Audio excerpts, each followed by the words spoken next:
On a runway somewhere in the world, a sleek black aircraft drops out of the sky, and a high-performance muscle car floors it down that same runway. To keep pace, a second pilot inside shouting out the plane's height as it falls. It's not a stunt. It's the only way the US Air Force can land one of its most important aircraft, every single time. That plane flies so high to the very edge of space that its pilot wears a full astronaut's pressure suit, because up there, if the cockpit ever failed, his blood would begin to boil. It was built to be untouchable, to fly where no fighter, no missile, nothing could reach it. And for a few years, nothing could. Then, one spring morning in 1960, something did, and nearly tore the Cold War wide open. Yet 70 years later, this impossible, ancient half-glider is somehow still flying. They built a plane to go where no enemy could ever reach it, then spent 70 years discovering it could never be replaced. This is the U-2 Dragon Lady. Start with the strangest thing about it. Nobody can really land this plane alone. The U-2 was designed like a glider, a pencil-thin body bolted to wings over 100 feet across. They make so much lift that as it nears the runway, the plane simply refuses to come down. It floats on a cushion of its own air. To land, the pilot has to deliberately stall the wings at exactly 2 feet up and let it drop, because its flimsy bicycle landing gear can't survive a fall from any higher. But the pilot, sealed in a bulky pressure suit, can barely see the runway. So the Air Force sends a car, a fast one, Mustangs, Camaros, today Dodge Chargers, driven by a second U-2 pilot who races down the runway at over 100 miles an hour, calling out the plane's height foot by foot until it stalls. The U-2 is so hard to land, it takes 2 pilots and a muscle car doing over 100 miles an hour. And that's the easy part of the mission. And to grasp why anyone would build something this hard, you have to see where it had to go.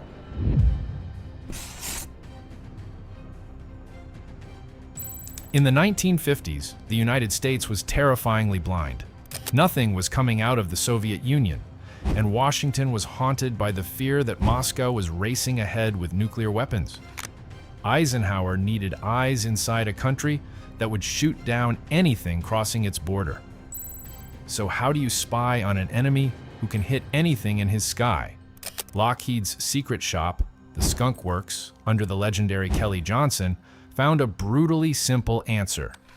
Don't fly faster than the enemy. Fly higher than he can reach. They built a jet-powered glider that traded away almost everything: armor, weapons, even proper landing gear. For one thing, altitude.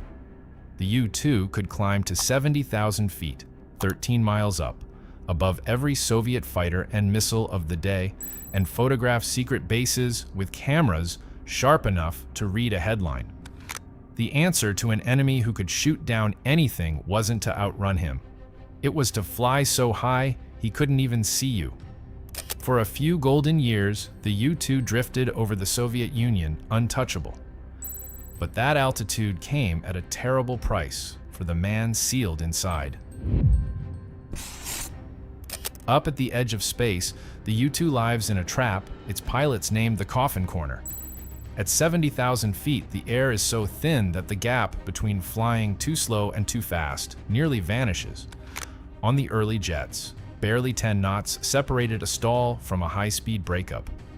For most of a long mission, the pilot held the plane within a few knots of falling out of the sky hour after hour. At the edge of space, the U-2 isn't really flown. It's balanced for 9 hours straight on a knife's edge a few knots wide. And the altitude itself was trying to kill him. That high human blood will begin to boil without protection, so the pilot is sealed into a full pressure suit, breathing pure oxygen for 2 hours before takeoff just to purge the nitrogen from his blood. One crack in that cockpit and he's dead in seconds.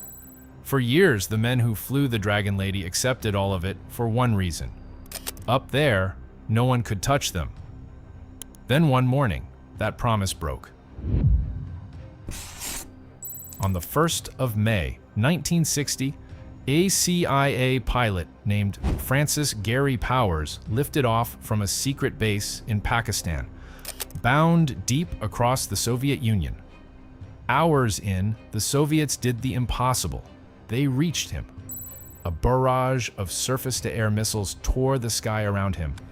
One exploded close enough to cripple the fragile jet and send it spinning down. Powers bailed out and was captured alive. Then came the disaster behind the disaster. Certain Powers was dead. The United States lied, claiming a NASA weather plane had simply drifted off course. It was a trap. Moscow had Powers alive, plus the wreckage and the spy photos. The U-2 didn't just get shot down. It caught the President of the United States in a lie in front of the entire world. A summit meant to thaw the Cold War collapsed within days, and Powers vanished into a Soviet prison, later traded across a Berlin bridge for a captured Soviet spy. The untouchable plane had been touched, and 2 years later, the same aircraft would carry the world to the brink of nuclear war. In October 1962, a U-2 high over Cuba brought back photographs that froze the White House. Soviet nuclear missiles being assembled 90 miles from American soil. The Cuban Missile Crisis, the closest humanity has ever come to nuclear war, was uncovered not by a spy or a satellite, but by the camera in the belly of a dragon lady. For 13 days, the world held its breath. Then, on October 27th, a U-2 flown by Major Rudolf Anderson crossed Cuba, and a Soviet missile found him. Shrapnel tore through his pressure suit, killing him almost instantly. The same spy plane that uncovered the missiles that nearly ended the world also gave that crisis its only human casualty. Anderson's death shoved both sides to the very edge. Kennedy's advisors began preparing to strike, before, at the last possible moment, the superpowers stepped back. By now, the lesson seemed obvious. The U-2 was too vulnerable. A relic the instant satellites could do its job from orbit. It should have died. Instead, it did something nobody predicted. It refused to die. The U-2 should have been replaced many times over, first by satellites, then by its own glamorous successor, the Mach 3 SR-71 Blackbird, the fastest plane ever built. But satellites are prisoners of their orbits, passing overhead on a schedule the enemy can predict and hide from. The U-2 can be sent anywhere today with a fresh sensor bolted into its swappable nose by tomorrow. And the spectacular Blackbird proved so expensive to fly that it was retired in 1998, while the slow, ugly U-2 just kept going. The Dragon Lady outlived the fastest spy plane ever built, because being untouchable was never as valuable as being irreplaceable. 70 years after its first flight, it's still up there, still watching recently over the Middle East. The Air Force has tried more than once to finally retire it, and each time been told to keep it flying. So that's the strange truth of the Dragon Lady, built to be untouchable. And on its most famous day, shot down and dragging a president into a global scandal. Declared obsolete the moment satellites went up, yet it outlasted satellites, supersonic successors, and nearly every aircraft of its generation.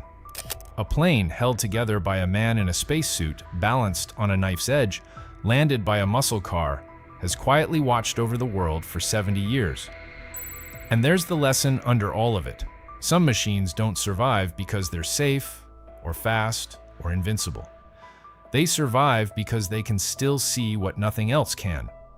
The U-2 even outlived its own replacement, that beautiful doomed Mach 3 monster that flew 3 times the speed of sound and still lost the race. Next, we're telling the story of the SR-71 Blackbird, why the fastest plane ever built was retired, while the slow one it was meant to bury is still flying. Stick around.